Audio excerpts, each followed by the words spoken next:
में आपका स्वागत है। मैं सजीत कुमार चौहान जो पॉलिटेक्निक से रिलेटेड लगातार वीडियोस बना रहा हूं।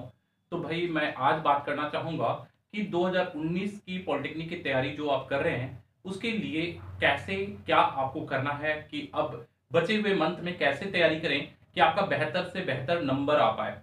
तो भाई आप मोबाइल के उस पार हो और किस सिचुएशंस में हो, ये शायद व्याख्या कर पाना मुश्किल होता है क्योंकि बच्चे किस लेवल के हैं। बच्चे बहुत ही हाई लेवल के हैं। जैसे मेरे पास कुछ सब्सक्राइबर आए, उनका मैंने देखा स्टैंडर्ड काफ़ी अच्छा है, पढ़ने में काफ़ी बेहतर है। तो भैया आप जो वीडियो देख रहे हो आपका स्टैंडर्ड कैसा है ये मुझे आइडिया नहीं है। इसलिए मैंने आज एक ऐसा टूल्स डेवलप किया है जिसके आधार पर मैं अलग अलग कैटेगरी के बच्चों को अलग अलग आइडिया दे पाऊंगा।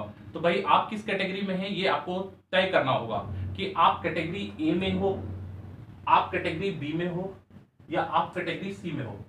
तो भाई ये ए बी सी क्या है मैं पहले इसके बारे में बता दूं। अगर आप चार प्रश्नों से चार या चार से कम प्रश्नों का उत्तर देते हैं तो आप कैटेगरी ए में हैं। मतलब कि अगर चार प्रश्न का उत्तर दिए, पांचवा नहीं दे पाए या चार से कम दिए तो आप कैटेगरी ए के स्टूडेंट हैं। और अगर आप इसके चार प्रश्न का उत्तर दे देते हैं और इसके चार प्रश्नों का उत्तर नहीं दे पाते तो आप कैटेगरी बी के बच्चे हैं। मतलब कि इसके उत्तर तो आपने दे दिया, इनके पांचों उत्तर दे दिए, लेकिन आप इसके पांचों उत्तर में से शायद आप एक का उत्तर नहीं दे पाए तो इसका मतलब आप कैटेगरी बी के हैं। और अगर आपने ए और बी के सभी पांचों प्रश्नों का उत्तर दे दिया इसका मतलब कि आप कैटेगरी सी के हैं। तो भाई ये एक पैमाना मैंने तय किया है। तो आइए सबसे पहले तो आप ये देख लो कि आप किस कैटेगरी में हैं। तो चलिए एक बार मैं सबका आंसर बता देता हूं, फिर आप अपना पैमाना चेक कर लो।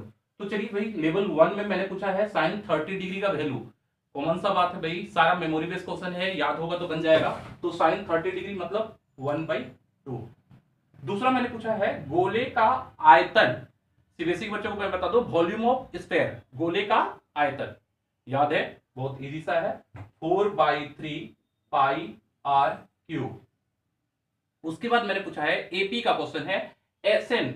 एसएन मतलब कि जो योग निकालते हैं एपी में, एसएन का क्या फार्मूला होता है। तो इसका दो फार्मूला होता है, एक होता है n/2 a plus A N और दूसरा फार्मूला होता है n/2 2a plus n-1 into D. तो ये एसएन का फार्मूला होता है, याद होगा अगर आपको किए होंगे तो। बहुलक, अब भाई मोड मोड निकालने का फार्मूला क्या होता है, तो L plus F1 minus F0 by 2 F1 minus F0 minus F2 into H. और √3 का मान क्या होता है, तो भाई √3 का मान होता है 1.73201, कुछ भी √1.732 तो आप ले ही सकते हो, 1.732। अब बात आती है कि भाई चलिए यहां तक का आंसर आपका कैसा रहा। क्या ये पांचों प्रश्न का उत्तर आपको मालूम था? अगर नहीं तो पहले मैं आपको एडवाइस दूंगा कि भाई तुम्हारे लिए पॉलिटेक्निक एग्जाम अभी बहुत ज्यादा हार्ड होगा। आप सबसे पहला काम करो ना कि आप सबसे पहले फंडामेंटल सारे क्वेश्चन जितने भी फार्मूला हैं सब याद करो। बहुत सारा फार्मूला है, माइक्रो लेवल पर है। जैसे आप देख लो, अगर मैं ट्रिकोनोमेट्री के अंदर जाऊं तो भाई जितने वैल्यू होते हैं वो तो याद करना ही है। उसके एडवांस देख रहे हो आप, यहाँ 15 degree, 18 degree, 32, 36, 36 degree, 72 degree, 54 degree, 22.5 degree, ये सारे प्रश्न इंपॉर्टेंट हैं पॉलिटेक्निक के लिए। तो आप तो लो लेवल पर भी अगर अटक रहे हो तो आई काइंडली रिक्वेस्ट भाई मेहनत बहुत ज्यादा करने की आवश्यकता है। आप पहले फार्मूला सब याद करो, उसके बाद आप कॉन्सेप्ट वाली वीडियोस जो मेरे देख रहे हो उससे पहले आपको फार्मूला याद करना होगा, नहीं तो एग्जाम में कुछ भी नहीं होगा। तो आई काइंडली रिक्वेस्ट कि जिनका इसमें क्वेश्चन 5 नहीं बन पाए, 4 बने, 3 बने, 2 बने, वो फार्मूला याद कीजिए पहले। जब ये सारे प्रश्न इजिली बनने लगे तो फिर आप मेरे कंटिन्यूस वीडियोस में जब आप देखोगे आपको काफी बेनिफिट मिलेगा। और साथ में फार्मूला याद करना होगा। देखो सबसे बड़ी बात क्या होती है ना, ये वीडियो मैं इसलिए बना रहा हूँ, एक गाइडलाइन होना बड़ा इंपॉर्टेंट है। मेरे पास मैं कैटेगरी के अनुसार बच्चों को गाइड करता हूँ अपने सेंटर पर। जो बच्चे फार्मूला जिनको याद ही नहीं है उनको प्रोसेस पढ़ाने का क्या फायदा, वो तो फार्मूला लिखेंगे तब ना अप्लाई करेंगे। तो पहले मैं उन्हें टाइट होकर फार्मूला याद करवाता हूँ, पनिशमेंट देता हूँ। भाई अब तो मैं आपको मोबाइल के उस पर जाकर पनिशमेंट नहीं दे सकता, लेकिन ये समझो एक पनिशमेंट ही है, तो ये आपको मेंटेन करना है। आइए बात करते हैं लेवल 2। आपने इसको पांचों क्वेश्चन को सही सही बना लिया, मतलब आप कहीं ना कहीं थोड़ा सा तो मेहनत अच्छा किए हो और मेहनत अच्छा की हो तो भाई मैं आपको पहले थैंक्स बोलना चाहूँगा। अब हम लोग आते हैं लेवल 2 की ओर और आइए देखते हैं कि लेवल 2 में आपने क्या किया है। देखो भाई 10th के बच्चे हो तो 15 डिग्री वैल्यू तो नहीं पढ़े थे, तो चलो 10-15 डिग्री का वैल्यू अगर इंटर के बच्चे हो और नहीं आता है तब तो भाई प्रॉब्लम है, क्योंकि आप इंटर पास कर चुके हो और 10-15 डिग्री का वैल्यू नहीं आता हो तो थोड़ा मुश्किल है। आपको भी समझो लेवल 1 की तरह ही आपको भी हार्डवर्क करना पड़ेगा। तो चलिए 10-15 का वैल्यू होता है 2 माइनस रूट 3।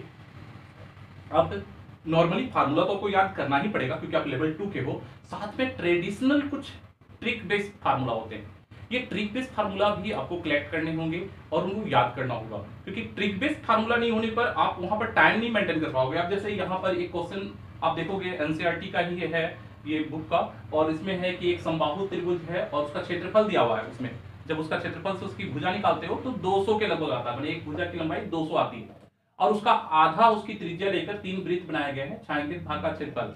तो भाई इसका एक ट्रेडिशनल फार्मूला होता है, अगर ये मालूम हो जाए तो बहुत ही आसानी से बन जाएगा, क्योंकि अगर 200 पूरा था तो त्रिज्या 100 हो जाती है। और इसका ट्रेडिशनल फार्मूला क्या है भाई, मैंने वीडियो में पढ़ाया है, अगर आपको याद होगा 0.162 आर स्क्वायर। अब 100 का वैल्यू बैठाओगे स्क्वायर करोगे तो आ जाएगा 1620 आंसर। तो भाई ये ट्रेडिशनल क्वेश्चंस भी होते हैं। आप अच्छी बात है कि आप फार्मूला कम से कम लेवल 1 का याद रखे हो, लेकिन लेवल 2 में अगर ये सब याद नहीं रखे हो तो बहुत ज्यादा दिक्कत होने वाला है। तीसरा, समझने लायक, आपकी अंडरस्टैंडिंग पावर कैसा है, क्योंकि आप देखोगे 9th क्लास के लास्ट में एक फार्मूला पूछा गया था और बताया गया था माध्य से पद विचलनों का योग शून्य होता है। कैसे होता है ये तो बहुत बड़ा, मतलब ज्यादा लंबा नहीं है, लेकिन फिर मैं इसको स्टैटिक्स के वीडियो में भी बताया हूँ। अगर मेरे स्टैटिक्स के वीडियो, सांख्यिकी के वीडियो में देखोगे तो इसका उत्तर मिलेगा कि इसका वैल्यू होता है 0, क्योंकि प्रत्येक चर से अगर माध्य को घटाया जाए तो सभी का सम कितना आता है, 0 आता है। तो ये वाला फार्मूला अगर आप पढ़े थे तो अच्छी बात है, नहीं पढ़े तो आपका क्वेश्चन छूट गया, मतलब 4 में अटक जाओगे लेवल 2 के लिए। अब इसके बाद यहाँ पर आप देखो m का फार्मूला क्या होता है भाई, स्लोप इक्वल टू, तो यहाँ पर एक फार्मूला होता है y equal to mx plus c, जहां पर अगर y को इधर ले आओ तो m कौन है, 5 है, मतलब ढाल इसका कितना हो गया, 5। तो भाई ये 5 हो गया इसका आंसर, कि यहाँ पर ढाल कितना होगा, 5 होगा। इसके बाद अब 6 भुजा वाले बहुभुज माने समबाहुभुज के विकर्णों की संख्या। तो अब भाई इस तरह के क्वेश्चंस भी आपको जो अलग टाइप का, मतलब कि बुक के फार्मूला से हटकर भी कुछ ट्रेडिशनल, चाहे वो छायांकित भाग का हुआ या इस तरह का ट्रेडिशनल फार्मूला आपको आता है कि नहीं, ये देखना बड़ा इंपॉर्टेंट होगा। तो इसका फार्मूला होता है n और n-3/2। तो भाई आप यहाँ 6 रख दो n के जगह पर, तो ये हो गया 6 था तो ये हो गया 3, और ये भी कट कर 3, तो 3×3 = 9, मतलब विकर्णों की संख्या 9 होती है। तो इस तरह से अब आप खुद चेक करके देख लो कि लेवल 2 के पांचों क्वेश्चंस का उत्तर आपको पता था, क्योंकि भाई मैं तो आपको अंदर जाकर नहीं देख रहा ना कि आपको पता था कि नहीं, ये तो आपकी अंतरात्मा और मेरी अंतरात्मा की बात है। तो अगर आपको लगता है आपकी अंतरात्मा गवाही दे रही है कि नहीं मुझे ये पांचों उत्तर पता था, तो भाई आप इस बार के पॉलिटेक्निक के विनर हो। मैं आपको कुछ और स्पेशल एडवाइस दूंगा। लेकिन अगर इसमें से मान लो कि 4 ही पता था, 1 नहीं था, या 3 ही पता था, तो क्या करें। हाँ भाई क्या करना है, सबसे पहला काम करो, इस तरह के बहुत सारे वीडियो मैंने अपने पूरे प्लेलिस्ट में डाल रखा है। संस्कार टेक्निकल का खोलो ये चैनल और प्लेलिस्ट में जाओ, और प्लेलिस्ट में एक एक सेक्शंस को क्लियर करो। ज्योमेट्री के जैसे जब लगातार 7-8 वीडियो है तो वीडियो 1 पूरा देखो, उसमें कहीं ना कहीं कुछ होगा। मेंसुरेशंस का देखो लगातार वीडियोस, एकदम पार्ट बाय पार्ट देखोगे, और जब पार्ट बाय पार्ट देखोगे ना तो उसके अंदर बहुत सारे इस तरह के क्वेश्चंस मैंने डिस्क्राइब किया है और उसके फार्मूला भी बताया है। तो इस तरह का कीजिए, और साथ में केवल मेरे भरोसे नहीं रहना है, आपको अदर बुक्स में देखो ट्रेडिशनल क्वेश्चंस, और प्रैक्टिस ज्यादा करना, मतलब कि कितने कम टाइम में क्वेश्चन बना पाते हो, क्योंकि टाइम मैनेजमेंट आपके लिए इंपॉर्टेंट होगा। नॉर्मल फार्मूला आपको याद है, बेस आपका अच्छा है, अब आपको टाइम मैनेजमेंट की आवश्यकता है, तो आप टाइम मैनेजमेंट बेहतर से बेहतर करो। तो लेवल 2 के पास, लेवल 2 मैं बताना चाहूंगा एक और बात, लेवल 2 सबसे डेंजर जोन है।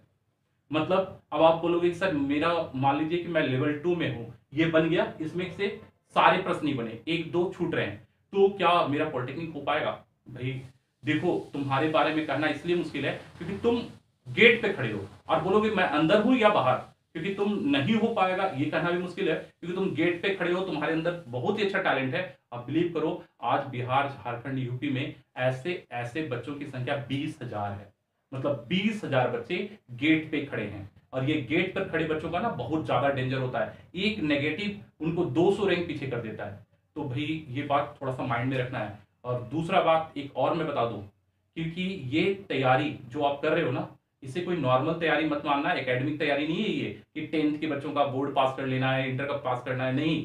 ये डिप्लोमा की तैयारी के बाद जानते हो क्या होगा?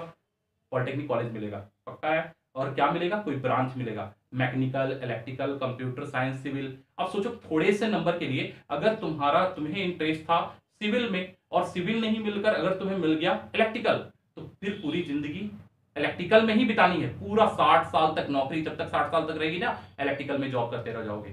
सोच सकते हो ये 1 महीना 2 महीना जो आप सिंसियर होकर काम कर रहे हो, थोड़ा सा चूक, नंबर सीएमएल कम, और नंबर सीएमएल कम तो भाई अच्छे अच्छे ट्रेड आपके हाथ से निकल जाएंगे। फिर जो ट्रेड लोगे वो जिंदगी भर 60 साल तक उसी ट्रेड में झूलना है। कितनी बड़ी बात है ये। तो ये इसको नॉर्मल में मत लेना, हल्के में नहीं लेना है। आप समझ लो कि आपको ये सारे काम करने होंगे। और भाई अगर नहीं हो पाता है वीडियोस से, आप टेस्ट सीरीज दो, टेस्ट सीरीज से खुद से नहीं होता है ना, बेग पैक करो, सारे खाने पीने का सामान पैक कर और ठान लो कि 2 महीना कहीं छात्रावास में आ जाना है। तो भाई फिर उसके बाद गुरुकुल, हमारा संस्कार एक गुरुकुल है, आप आ जाओ और पागल की तरह हम लोग मिलकर इस पागल खाना में कुछ वर्कआउट कर लेंगे। तो अगर वैसा हो तो फिर अगर मन में ठान रखे हो और अंदर में कुछ पागलपन है कि नहीं सर सब हो रहा है, थोड़ा बहुत के लिए छूटना नहीं है, तो फिर तो आ ही जाओ और काफ़ी टाइट होकर वर्कआउट करो। और ऐसा जरूरी नहीं है कि आप यहाँ आके कर सकते हो। मैंने दिखाया था, एक वीडियो भी डाला है अपने एक सब्सक्राइबर का, काफ़ी अच्छा लड़का वर्कआउट कर रहा है। मेरी सारी बातों को फॉलो कर लेना ही आपके लिए सबसे बड़ी बात होगी। उसके बाद क्योंकि होता क्या कि बहुत बच्चे अपने ऊपर गार्जियनशिप नहीं रख पाते, उन्हें लगता है कि नहीं मेरे को एक डांटने वाला पर्सन हो जो कंटिन्यू गाइड करे, तो फिर भाई आपको सेंटर पर आना होगा, टाइट होकर तैयारी करनी होगी। लेकिन अगर आप खुद अपने मैनेजमेंट को वेल कर लेते हो तो फिर चैनल के माध्यम से कर सकते हो। सारे सब्जेक्ट के कुछ अच्छे अच्छे टीचर्स को टच कर लो, सबके वीडियोस को देखो। लेकिन वीडियोस को देखने से केवल कुछ नहीं होगा, आपको अपने से भी बहुत ज़्यादा वर्कआउट करना होगा। एंड लेवल 3 5 5 10 क्वेश्चन का उत्तर आप दे ही चुके हो, लगभग आपके पॉलिटेक्निक मुट्ठी में है। लेकिन अब सीएमएल 1 से 500 रैंक के अंदर आने के लिए क्या करना होगा? क्या करना है, हर चैप्टर्स, मैथमेटिक्स का हो, फिजिक्स का हो, केमिस्ट्री का हो, ऐसे क्वेश्चंस को ज्यादा से ज्यादा सर्च करो जो आपसे नहीं बन रहे हैं। क्योंकि ऐसे क्वेश्चंस को सर्च करो जो नहीं बन रहे हैं, या फिर ऐसे क्वेश्चन को सर्च करो जो लंबा टाइम ले रहा है। उसको कैसे शॉर्ट में शॉर्ट बनाया जाए, उसके लिए कौन से टेक्निक अप्लाई किए जाए, बहुत सारे trick based, technique based questions को ज्यादा से ज्यादा सर्च करो। क्योंकि मैं अपने टॉप लेवल के बच्चों को केवल उस तरह का खूंखार क्वेश्चंस ही सर्च कर उनसे कंटिन्यू वर्कआउट करा रहा हूं कि ऐसा क्वेश्चन बनाओ इस सेक्शन का। हर सेक्शन के माइक्रो लेवल में जाइए और माइक्रो लेवल पर जा जाकर वर्कआउट करो। जो बन रहे हैं उनको देखने की आवश्यकता नहीं है, वो तो बन रहे हैं। जो नहीं बन रहे हैं उन क्वेश्चंस पर ज्यादा वर्कआउट करना है। तो भाई लेवल 3 के बच्चे आपके लिए तो भाई एकदम निश्चित है कि आप निकाल लोगे ही। लेकिन रैंक 1 से 100 के अंदर का टारगेट रखिए, और 1 रैंक आ जाए तो और बेहतर है। तो जितनी अच्छी मेहनत है उसके अकॉर्डिंग आप अपना वर्कआउट करें। तो ये छोटा सा एक वीडियो था जिसमें मैंने हर लेवल के बच्चों को, आप खुद अपना जजमेंट करके किस लेवल पर हो, आपको क्या करना है, मैंने सबका आइडिया दे दिया। तो उम्मीद है कि आपको ये वीडियो पसंद आया होगा। तो भाई कमेंट जरूर करना और बताना कि तुम्हें ये वीडियो कैसा लगा। तो चलिए आज का वीडियो खत्म करते हैं। जय हिंद, जय भारत।